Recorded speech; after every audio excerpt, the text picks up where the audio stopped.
Welcome to this episode of Above the Clouds. Today we will be looking into the mysterious and deeply inspiring Leela of Lord Nrsimhadev. We are reminded of Srila Prabhupada when he left Los Angeles in 1970. He went on a world tour and did not know if he would ever see the devotees again, because he wanted to spend a significant time now in developing the preaching in India. So in his goodbye lecture, he said, Nrsimhadev may save you.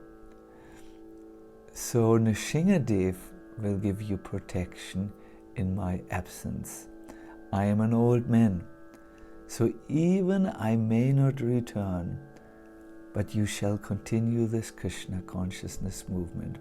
So, in other words, Srila Prabhupada, in going, turned one more time around and said, in my absence, Lord Nrsimhadev will give you protection.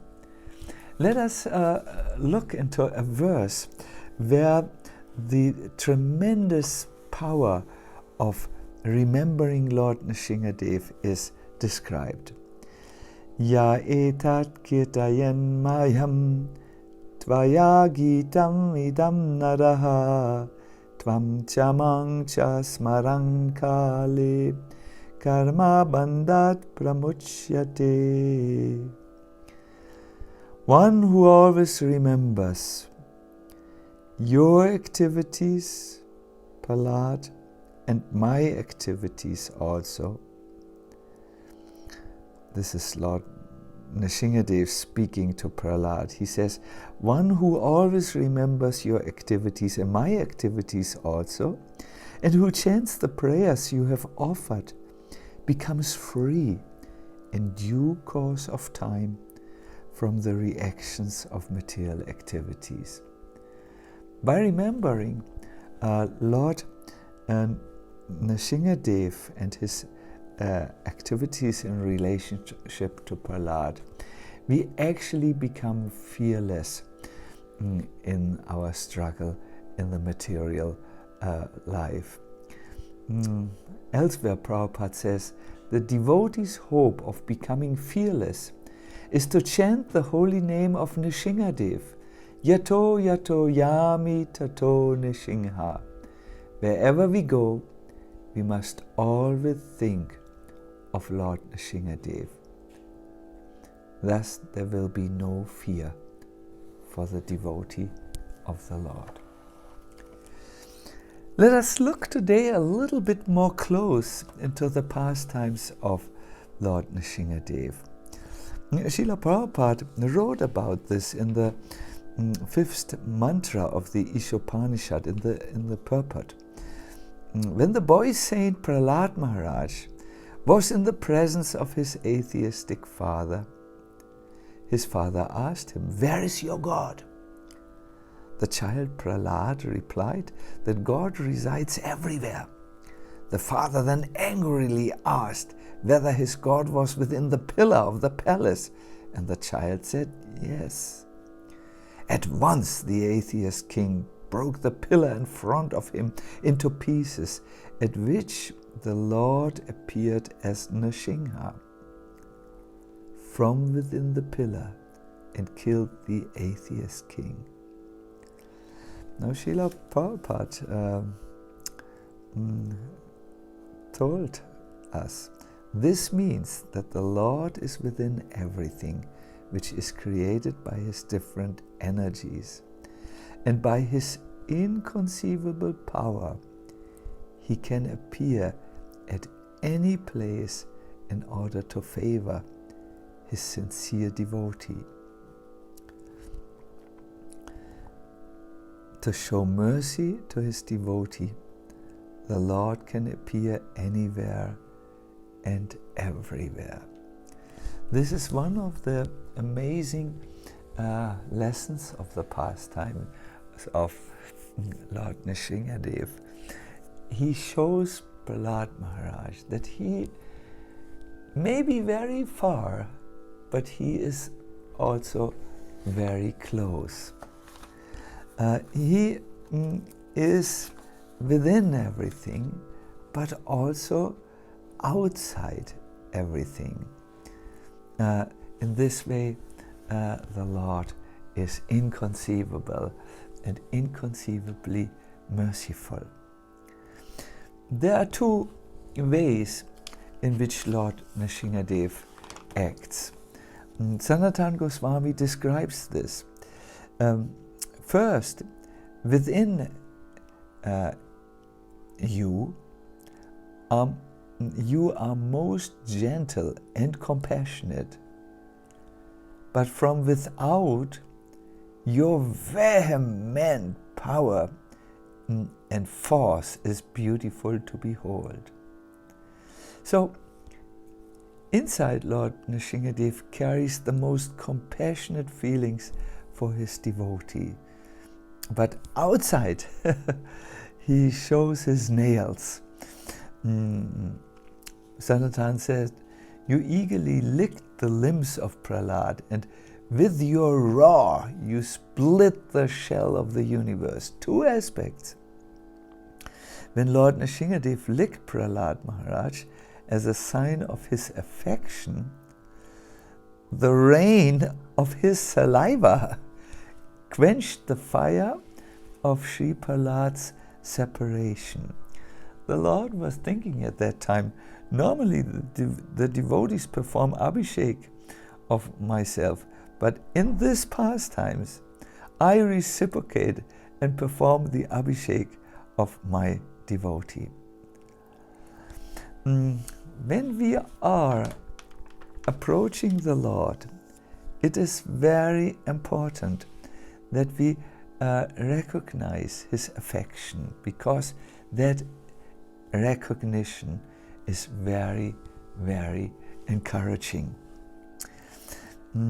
I would like to now request all of us to look at the other side of the Lord, the ferocious, fiery side, because thinking about this will also bring us close to Lord Nrsimhadev. So, in one scripture, it's the Shubhashita Ratna Bandhagara, we find that Hiranyakashipu heard some sound in his palace when he was threatening Prahlad. There was a sound, and he said to one of his servants, "My servant, what is it?" And the servant reported back and said, "Oh Lord, it's a lion." Hiranyakashipu was still very confident. He said, "So what?" But the servant said, "He's a lion with a human body. I've never seen such a strange creature." Still, Hiranyakashipu remained confident. "If that's the case, bring him here." And the servant said, "Lord, he's already coming on his own." Then Hiranyakashipu had his first darshan of Ugra Nrsimha, the angry Nrsimha, and he, for the first time, became a little afraid. After Lord Nrsimhadev played a little bit in the chivalrous rasa, Nrsimhadev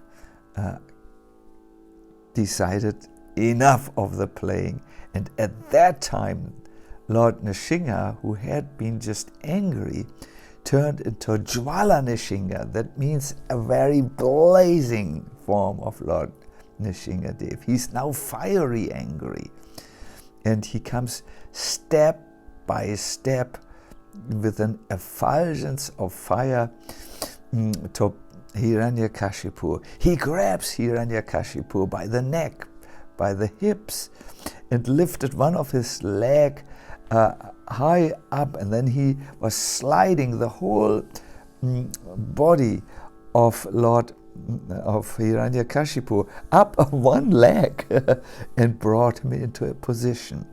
Then he took his two hands into a tearing mudra. He did not sit down. He did something like sitting and dancing, both at the same time. And as Hiranyakashipu looked at the eyes of Lord Nrsimhadev, the Lord started to smile.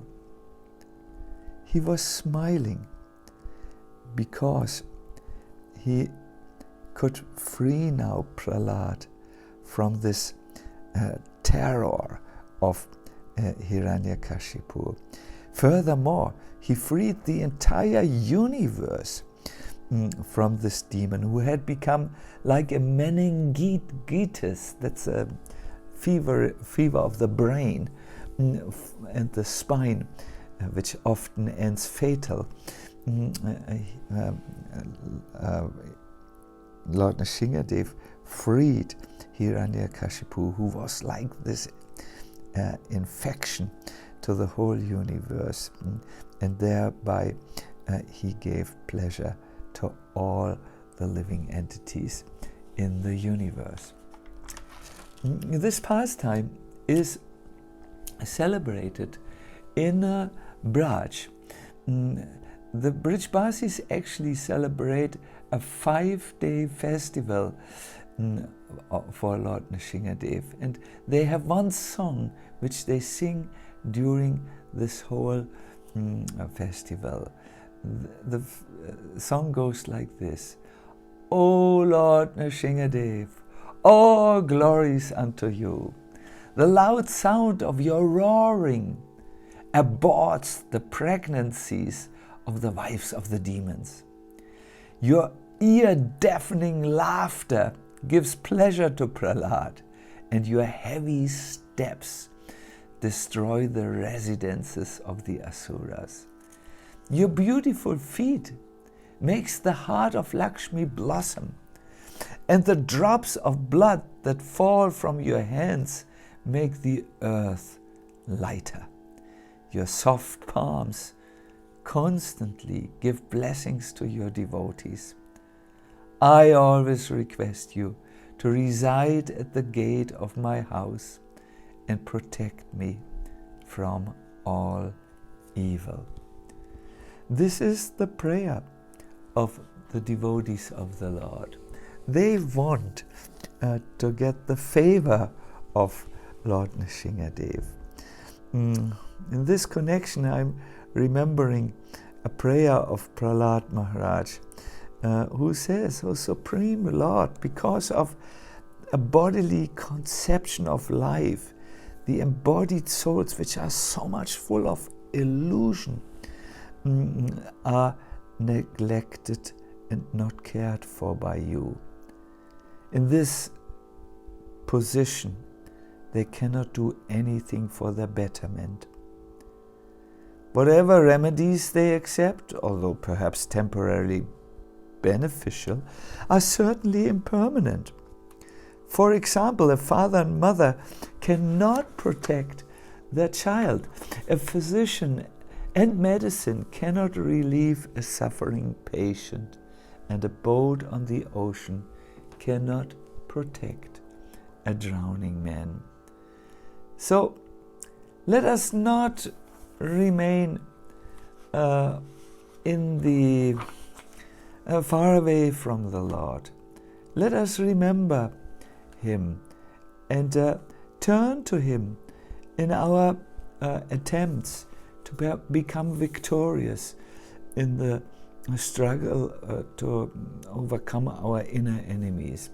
Just this little turning to Lord Nrsimhadev is enough to give Him pleasure, because He has a fatherly bhava towards all conditioned souls. The moment Lord Nrsimhadev sees that someone stops ignoring Him and just becomes more conscious of Him, He takes care of such a person. really, Lord Nrsimhadev is so absolutely caring to those who turn to him, because his heart is melting with gentleness and compassion for his devotees. Sridhar Swami says, just like a lioness may be fierce to those who are against, who are posing a danger for her cubs, but is so affectionately caring for her little ones, the little lions. They're called lion cubs. In the same way, the Lord is only fierce to the non-devotees who are posing dangerous, who are dangerous to the world, but he is extremely kind to those who turn to him, who become lion cubs, brave devotees who move forward to Lord Nrsimhadev, and who are, let us say, carrying in their hearts the desires to also help others move forward. I thank you very much. I wish you a very happy Nrsimhadev, and also after Nrsimhadev, a lot of sambandha for Lord Nrsimhadev. Sri Nrsimhadev ki jai. See you very soon again.